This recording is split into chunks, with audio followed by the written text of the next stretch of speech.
Usually when we talk about a medical diagnosis, there's this expectation of absolute precision, like it's engineering or something. Right, like it's a math problem. Yeah. You break your arm, they take an x-ray, and there's that jagged white line. The doctor just points at the screen and goes, there it is.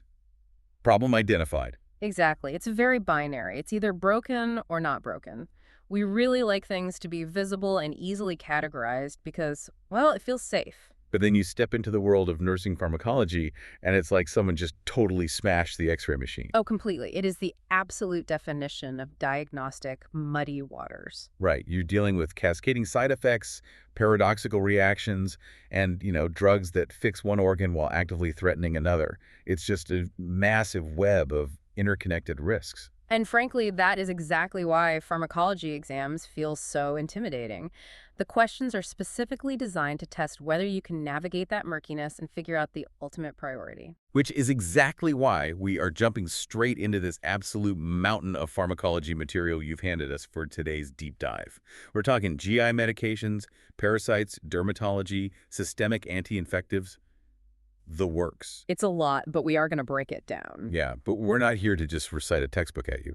Our mission today is to really extract the critical interventions, the exact patient teaching points, and those high-stakes scenarios that dictate, what kills the patient first. Because the secret to passing a prioritization exam isn't rote memorization. I mean, it's just not. It's understanding the underlying mechanism, the actual why behind a drug's action. So less flashcards, more concepts. Exactly. When you understand how a medication operates on a cellular or physiological level, you literally don't have to memorize a list of side effects. You can predict them. The contraindications just become obvious, and the right answer reveals itself. Okay, well, let's put that to the test. Let's start with the upper gastrointestinal tract. A lot of our interventions here revolve around managing unintended consequences, specifically acid production and nausea. Right, acid is a big one. Like with peptic ulcer disease and GERD. Yeah. I found it so interesting that the foundational treatment isn't even pharmacological. It's purely mechanical. Yes. With GERD, you are essentially teaching the patient the gravity and physics of their own digestion. They have to sit upright for at least an hour after eating. Because if they lay down, gravity isn't keeping that acidic stomach content down where it belongs. Exactly. And we also tell them to avoid late meals, caffeine, and smoking. And the reason behind the caffeine and smoking, it isn't just a generic, health and wellness tip. Yeah, not at all. Those substances actively relax the lower esophageal sphincter. So they literally loosen the muscular valve that's supposed to keep the stomach acid trapped. Yes, which allows the acid to just splash right back up into the esophagus. Now, when those mechanical lifestyle changes fail, that's when we introduce medications. Right. And sucralfate is a fantastic example of the mechanism dictating the intervention. I've always thought of sucralfate as a sort of liquid Band-Aid for the stomach. Oh, that is the perfect analogy. In the acidic environment of the stomach, sucralfate actually undergoes a chemical change. It cross-links and turns into this super thick, sticky paste. Why? So it physically changes form. It does. And then it physically adheres to the ulcer crater. It basically forms a protective barrier against further acid damage. Which means the key exam takeaway here is that sucralfate works entirely locally, like it's just sitting in the gut doing its job. Right. There is virtually zero systemic absorption. So you don't have to worry about it flooding the bloodstream and causing widespread side effects. Exactly. But its sticky nature leads right into another really crucial rule regarding timing. The 1 hour rule, right? Yes. If a patient is prescribed an antacid to neutralize stomach acid and an H2 blocker to reduce acid production, those cannot be taken simultaneously. They must be spaced at least 1 hour apart. Because if you take the antacid first, you've just neutralized the exact stomach acid that the H2 blocker actually needs to properly dissolve and be absorbed. You're effectively paying for a medication and then immediately canceling it out. It's a complete chemical nullification. Okay, that makes so much sense. Let's shift to the real troublemaker of the upper GI, which is Helicobacter pylori. Oh, yeah. The classic H. pylori. Right. This bacterium is the primary architect behind most ulcers, and the treatment protocol is famously aggressive. You don't just use one antibiotic, you use two, plus a proton pump inhibitor, a PPI. And this is a brilliant example of clinical strategy. We use 2 antibiotics, often something like amoxicillin and clarithromycin, because H. pylori mutates really rapidly. So if you use just one, the bacteria just figures it out, develops resistance, and survives. Exactly. The 2-pronged attack prevents that. And the PPI, like omeprazole, that isn't there to kill the bacteria at all, is it? No, not at all. The PPI is there to aggressively shut down acid production. It creates a much less hostile, less acidic environment so those antibiotics can actually function effectively without being destroyed by the stomach's natural defenses. But the body really hates being micromanaged like that. If a patient is on a PPI for a long time and then suddenly stops taking it cold turkey, their stomach basically goes into full panic mode. It absolutely does. It's called rebound acid hypersecretion. The stomach's acid pumps have been artificially suppressed for so long that the body has been trying to compensate by creating more gastrin, which is the hormone that stimulates acid. Oh, wow. So it's just building up. Yeah, so when you suddenly remove the PPI brake, all that pent-up gastrin causes the acid pumps to go into absolute overdrive. The patient will experience just agonizing indigestion. They have to be tapered off gradually. That makes total sense. Now, before we leave acid reducers, I want to look at cimetidine. It's an older H2 blocker, and it had some wild side effects, specifically gynecomastia, which is enlarged breast tissue in men, and profound confusion in older adults. Right, and it seems totally random until you look at the mechanism. Cimetidine has a really unique structure that accidentally binds to androgen receptors. So it's effectively blocking male hormones. Exactly, which is what causes the gynecomastia. Additionally, unlike newer medications, it easily crosses the blood-brain barrier, which is why it triggers confusion and hallucinations in the elderly. Ah, so it's highly testable because those systemic side effects are so distinctly tied to its specific pharmacokinetics. Precisely. Let's apply that same logic to nausea medications, specifically antiemetics like Zofran or ondansetron. I mean, it's prescribed constantly, but there's a massive cardiac warning attached to it. QT prolongation. Yeah, the QT interval is the time it takes for the heart's ventricles to electrically fire and then recharge for the next beat. Zofran actually stretches out that recharge time. And if that interval stretches too far, the heart's electrical system basically gets confused, right? Which triggers a lethal chaotic rhythm called torsades de pointe. Yes. So, if a patient on Zofran complains of a mild headache, that's just a known, totally expected consequence of the drug-altering serotonin levels. But if they have a history of cardiac arrhythmias, giving them Zofran is a massive immediate risk. Right. That is the exact triage mindset you need to have. Okay, well, let me challenge you on another nausea med. Promethazine given IV. A major exam priority is monitoring the IV site for burning. But let's be real, patients complain about IVs burning or pinching all the time. They do, yeah. Sometimes it's just the fluid temperature or like a slight positional shift. Are we really supposed to treat a little burning as a critical emergency? Yes, absolutely. Because this isn't just discomfort. Promethazine is a known vesicant. This means its pH is highly irritating. And if the IV catheter has slipped out of the vein even a fraction of a millimeter, what we call extravasation, the drug leaks into the surrounding tissue. And the tissue just can't handle it. It destroys it. It causes severe tissue necrosis. The skin, muscle, and nerves literally die, sometimes requiring surgical amputation. Oh my God. Yeah.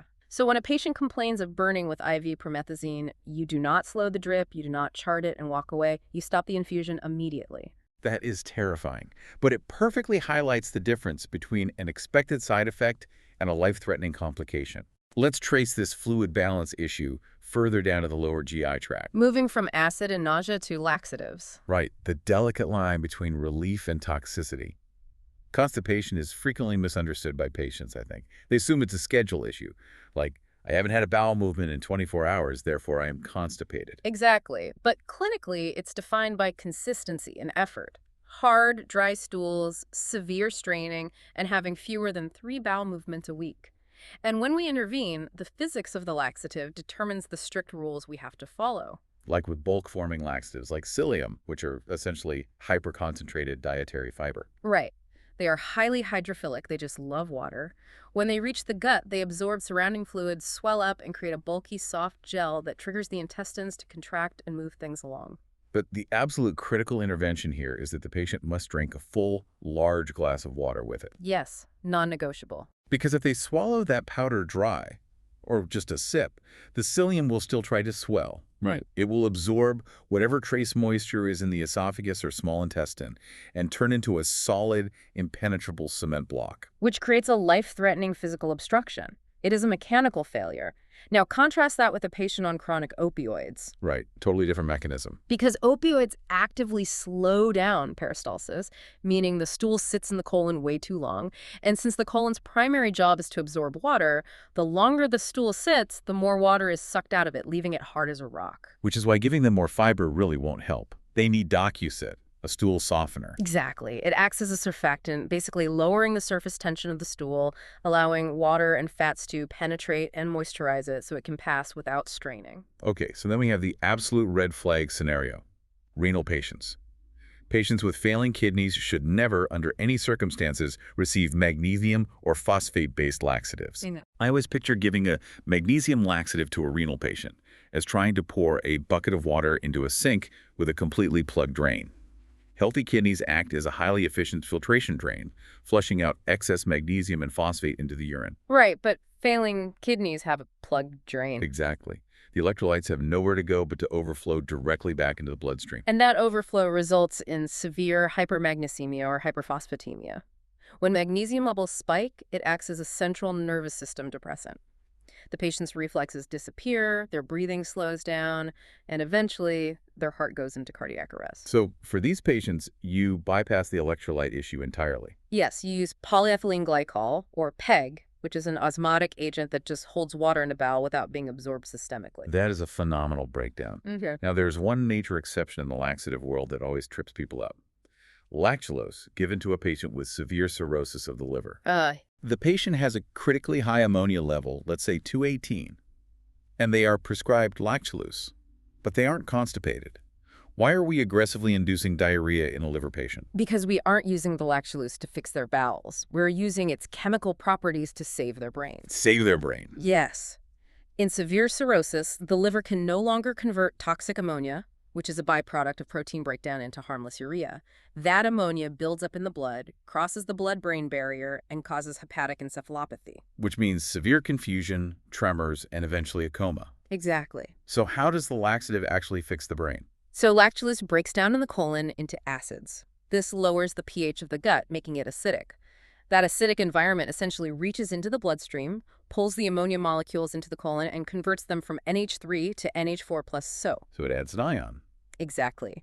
And NH4+ cannot cross the intestinal wall back into the bloodstream. It is permanently trapped in the gut. The laxative effect then simply flushes that trapped toxic ammonia right out of the body in the stool. It is essentially chemical dialysis via the colon. That is brilliant. Let's do a quick triage reality check. Say a patient takes Senna, a stimulant laxative, and panics because their urine is yellow-brown. Or they take Pepto-Bismol for an upset stomach, and their tongue and stool have turned pitch black. Do not prioritize these patients. Both are completely expected chemical reactions. Senna naturally discolors urine, and Pepto contains bismuth, which reacts with naturally occurring sulfur in the digestive tract and saliva to form bismuth sulfide. Which is black. Right. It looks alarming, but it is totally harmless. Good to know.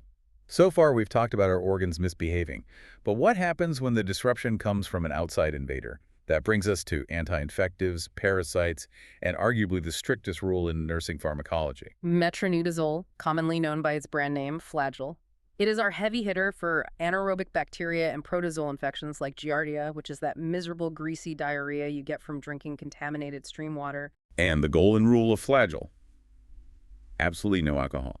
But patients can be tricky. I'm assuming we aren't just talking about a glass of wine with dinner here. We're talking about hidden alcohol, right? Like mouthwash, certain liquid cold medicines, even kombucha. Every single drop must be avoided. Metronidazole inhibits an enzyme in the liver called aldehyde dehydrogenase.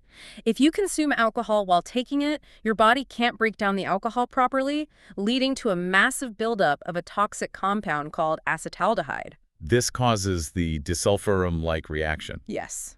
It is violent. We are talking intense facial flushing, throbbing headaches, projectile vomiting, and severe life-threatening hypotension. You have to educate the patient to check every single label in their bathroom and kitchen. Wow. Okay, let's say a patient on Flagyl calls the clinic. They aren't drinking, but they report a strange metallic taste in their mouth. And they also mention their fingers and toes feel numb and tingly. What's the play? You have to separate the nuisance from the danger. A metallic taste is a harmless expected side effect of the drugs secreting into the saliva. Numbness and tingling, however, indicate peripheral neuropathy. Oh, so the drug is actively damaging the myelin sheath around their nerves. Exactly. That is systemic toxicity. The intervention is immediate. Stop the drug and notify the provider so the damage doesn't become permanent. Let's look at another invader, worms. Pinworms are incredibly common, especially in kids. But the intervention goes way beyond just handing the kid a pill. Pinworms have a very specific, highly contagious life cycle. The female worm travels down the colon at night and lays thousands of microscopic eggs around the anus. This causes intense itching. And then the child scratches in their sleeve. The eggs get under their fingernails, and from there they are transferred to every toy, doorknob, and bedsheet in the house. They are tiny survivors.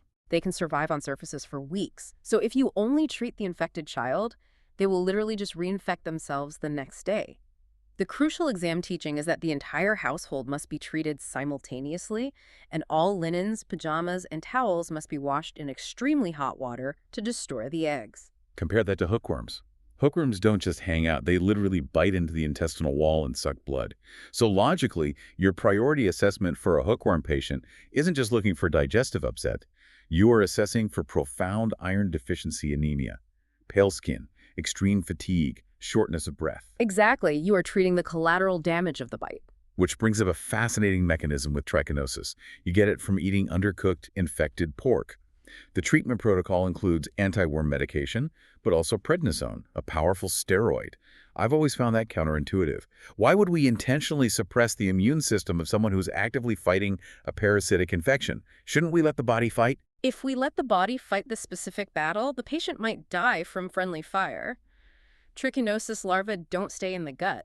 They migrate through the bloodstream and burrow directly into skeletal muscle tissue to form cysts. That is horrifying. It really is. And the immune system recognizes those cysts as foreign invaders and launches a massive aggressive inflammatory attack inside the muscle tissue itself.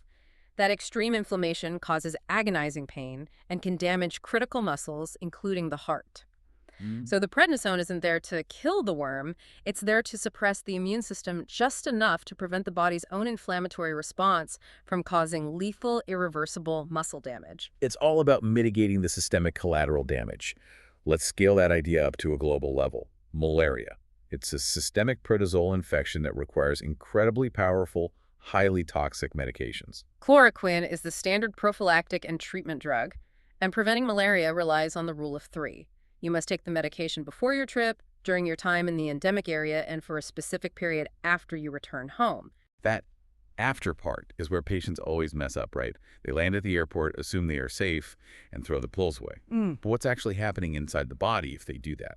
They are setting themselves up for a massive relapse. Malaria parasites have a sneaky survival mechanism. They can hide in the liver in a dormant state. They aren't actively replicating, so the patient feels perfectly fine. Oh, no. But if you stop the chloroquine prematurely, the drug levels in your blood drop. Those dormant parasites sense the coast is clear, wake up, flood back into the bloodstream, and suddenly you have a full-blown, life-threatening crisis. And because chloroquine is so potent, it carries a unique risk of retinal toxicity. It can actually bind to the melanin in the eye and permanently damage vision. So a mandatory prerequisite intervention before a patient even packs their bags is getting a baseline ophthalmology exam. Right, you need that baseline to track any functional changes. Now, if prophylaxis fails and a patient is hospitalized with severe malaria, we might use an IV medication called quinidine. Which rings the exact same cardiac alarm bells we discussed with Zofran earlier. Exactly. Quinidine significantly alters the action potential of the heart muscle cells. It is intensely cardiotoxic. The absolute priority nursing intervention is securing a baseline EKG and keeping that patient on continuous cardiac monitoring for the entire duration of the infusion. So if you see the rhythm start to twist or prolong, you intervene before cardiac arrest happens. Yes. We also have to screen these patients for a specific genetic factor, G6PD deficiency. If a patient is missing this specific enzyme, their red blood cells have zero protection against oxidative stress. And antimalarial drugs introduce massive oxidative stress. Correct, meaning those unprotected red blood cells will literally rupture and die, causing acute hemolytic anemia. It's a prime example of how a life-saving drug for one patient is a fatal toxin to another. So we've explored the systemic toxicity of internal medications. Interestingly enough, we see some of the most profound systemic risks when we look at treatments designed for the absolute outside of the body. Let's look at dermatology. People tend to dismiss dermatology. They think, oh, it's just skin cream or acne pills. How dangerous could it really be? But the mechanisms involved alter fundamental cellular functions. Like with severe acne and psoriasis medications, like isotretinoin, commonly known as Accutane and acitretin. These are vitamin A derivatives. And vitamin A derivatives profoundly alter DNA transcription and cell growth. That's how they stop acne. But if a female patient becomes pregnant while taking them, that exact same cellular disruption causes catastrophic birth defects. They are highly teratogenic. The clinical priority is ironclad then. Female patients of childbearing age must have negative pregnancy tests and commit to using 2 simultaneous forms of birth control. Absolutely. What about medications where the limitation is based on the physiology of the body rather than toxicity, like minoxidil for hair loss? Minoxidil or Rogaine is a vasodilator. It increases blood flow and nutrient delivery to the hair follicle, stimulating it to grow. But the essential teaching here is expectation management. A vasodilator cannot resurrect a dead follicle. It only works on follicles that are simply miniaturized or dormant. You have to teach the patient that it works best for early hair loss, not for completely bald, shiny areas where the follicles are long gone. That makes perfect sense. Now let's settle the sunscreen debate, because the underlying mechanism here is something almost everyone misunderstands. We're fighting 2 different types of ultraviolet radiation, UVA and UVB. And they penetrate the skin differently. UVA rays have longer wavelengths. They penetrate deep into the dermis layer, breaking down collagen and elastin. This is what causes premature aging, deep wrinkles, and long-term DNA damage. Hence the mnemonic, UVA, A for aging. Exactly. UVB rays have shorter wavelength. They strike the superficial epidermis layer, hitting the melanin and causing immediate visible damage. UVB for burning. That's your classic red sunburn. So you need broad-spectrum sunscreen to block both mechanisms. Yes, and an SPF of 50 doesn't mean it lasts 50 times longer. It just blocks a slightly higher percentage of rays. You still have to reapply every 2 hours, especially after swimming. Let's touch on psoriasis quickly. We often use immunosuppressants to calm the overactive immune cells in the skin. But if a patient has an active systemic infection, specifically something like tuberculosis, that is a hard, non-negotiable contraindication. Yes. Because you cannot suppress the immune system of a patient whose body is actively walling off a TB infection in their lungs. The TB will just escape and run rampant. The systemic risk always overrides the superficial symptom. Okay, we are in the home stretch. We've decoded the mechanisms. Now let's put you in the hot seat. This is the ultimate exam triage. I'm going to run 4 rapid-fire scenarios. You are the nurse. You only have time to walk into 1 room. Let's do it. Patient A is complaining of a black tongue after taking Pepto-Bismol for indigestion. Patient B has yellow-brown urine after taking Senna.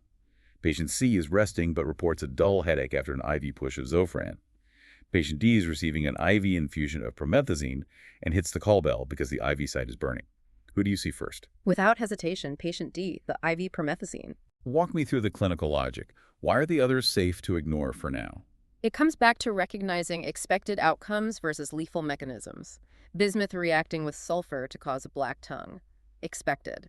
Senna metabolites coloring the urine. Expected. Serotonin shifts from Zofran causing a headache. Uncomfortable, but expected. But promethazine. Promethazine burning at the IV site indicates extravasation of a vesicant.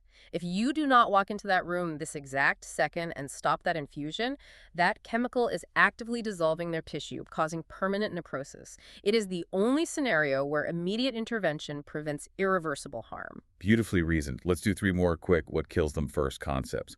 If a patient experiences QT prolongation from a medication, what is the lethal event? The electrical chaos triggers a lethal dysrhythmia, specifically torsades de pointes, leading to cardiac arrest. If a patient has an uncontrolled giardia or cryptosporidium infection causing severe, unrelenting watery diarrhea, what kills them? The sheer volume of fluid loss leads to profound dehydration, crashing their blood pressure and resulting in hypovolemic shock. And if a nurse accidentally gives a phosphate laxative to a renal patient, resulting in a massive spike in electrolytes, specifically severe hyperkalemia. Potassium controls the electrical conductivity of the heart. A massive spike causes lethal arrhythmias, and the heart simply stops. And there it is. You have the conceptual toolkit. By focusing on the mechanisms, you know how to differentiate a harmless black tongue from the severe toxicity of flagell-induced neuropathy.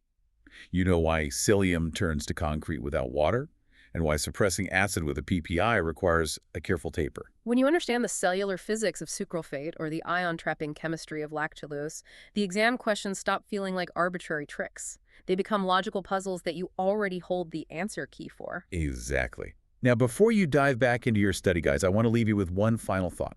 We spend all this time memorizing these gold standard interventions. 2 antibiotics and a PPI for H. pylori, metronidazole for giardia. We treat these protocols like gospel. They are the pillars of current practice. But the research in this very stack of materials notes something alarming. Over 40% of H. pylori strains are now showing resistance to metronidazole. The bacteria are actively mutating to outsmart the interventions we rely on. It is a constant, invisible arms race. So the question becomes, how close are we to these standard textbook protocols becoming entirely obsolete? What happens to clinical prioritization when the exact pharmacological interventions you are memorizing today simply stop working tomorrow? It forces the medical field to constantly adapt, which is why understanding the underlying why of the body's systems is so much more valuable than just memorizing a drug name. It brings us right back to our murky waters. The landscape is always shifting. But hopefully, today we've given you the conceptual flashlight you need to navigate through the muck and prioritize like a pro. Good luck on the exam, trust your knowledge of the mechanisms, keep asking why, and we'll catch you on the next deep dive.